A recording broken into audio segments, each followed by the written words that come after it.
Merci, Monsieur le maire. Avant mon intervention, je voudrais avoir des propos préalables concernant effectivement la désertification médicale, car ça a été dit ce soir par Madame Mazet, et c'est beaucoup souligné en ce moment même sur les réseaux sociaux et à juste titre.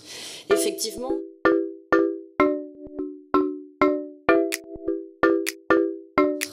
Effectivement, l'Est parisien, la Seine-Saint-Denis et la ville de Montreuil ne sont pas épargnés par la tendance et le contexte national. Et face à une population croissante dépassant aujourd'hui les 109 000 habitants, nous sommes effectivement dans un effet ciseau. Et je voulais dire à la population et à nos concitoyens que la ville de Montreuil est préoccupée par cette situation de désertification médicale et s'engage, comme elle le peut, selon ses moyens, pour essayer d'y pallier. Notamment, face à cette désertification, la ville, sous ce mandat, a maintenu ses 5 centres de santé municipaux qui proposent différentes consultations en médecine générale, gynécologie, dermatologie, cardiologie, ORL, psychiatrie, médecine du sport, traumatologie, pédiatrie, soins infirmiers, kinésithérapie, diététique, planification et éducation familiale et également centre dentaire. Alors comme ça, évidemment, les 5 centres de santé municipaux ne peuvent pas pallier effectivement au nombre de départs en retraite de médecins généralistes. Je ne parle même pas de la situation des médecins spécialistes que nous n'avions déjà pu depuis un moment sur ce territoire, sachant que la moyenne des médecins généralistes à Montreuil est de 56 ans et que 1 sur 10 a plus de 70 ans. Quand la moyenne en 2017 en Île-de-France était de 69 cabinets pour 100 000 habitants, la moyenne départementale était de 59 cabinets, sachant que cette moyenne chute considérablement sur les villes comme Bobigny, avec seulement 38 cabinets pour toujours 100 000 habitants, et la ville de Montreuil en 2017 se situait à 47 cabinets.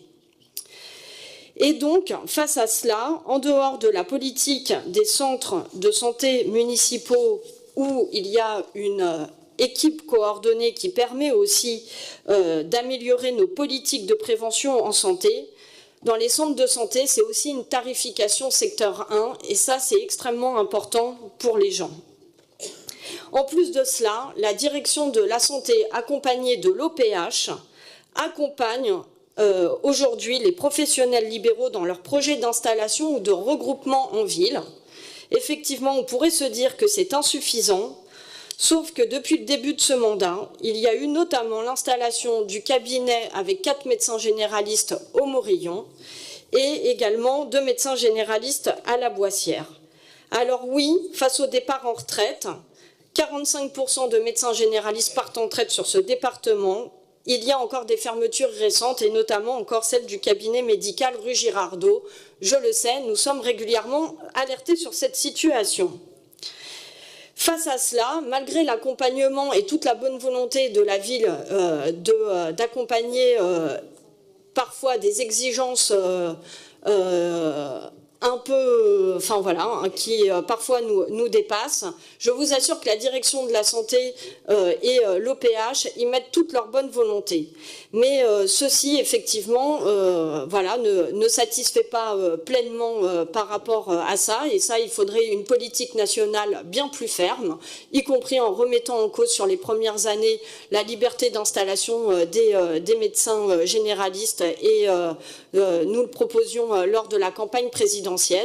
Et je veux dire que l'Agence régionale de santé, avec qui je suis régulièrement en contact, a beau mettre en place sur un département comme la Seine-Saint-Denis des aides financières à l'installation allant jusqu'à 50 000 €, l'aide financière, effectivement, ne fait pas tout parce que l'ingénierie, l'accompagnement sur le terrain pour comprendre la nouvelle façon d'exercer de manière coordonnée de ces jeunes médecins, effectivement, ça demande effectivement du temps. Notre ville, pour tout vous dire, avant qui était considérée comme zone fragile, est effectivement passée en zone déficitaire depuis février 2018. Voilà, donc je voulais vous dire qu'effectivement nous étions extrêmement attentifs à cela et c'est effectivement détaillé dans le rapport développement durable, sans compter le dernier pan qui, pour se faire soigner, encore faut-il avoir un accès au droit à la santé pour se faire soigner. Et pour faire valoir ces droits, nous avons développé la permanence d'accès aux soins de santé, qui est un outil indispensable dans le cadre de notre réseau précarité, afin que chaque habitants puissent devenir patients et donc être pris en charge dans nos centres de santé. Et en 2018, 94 patients qui étaient alors sans droit sont à présent avec droit et donc peuvent se faire soigner.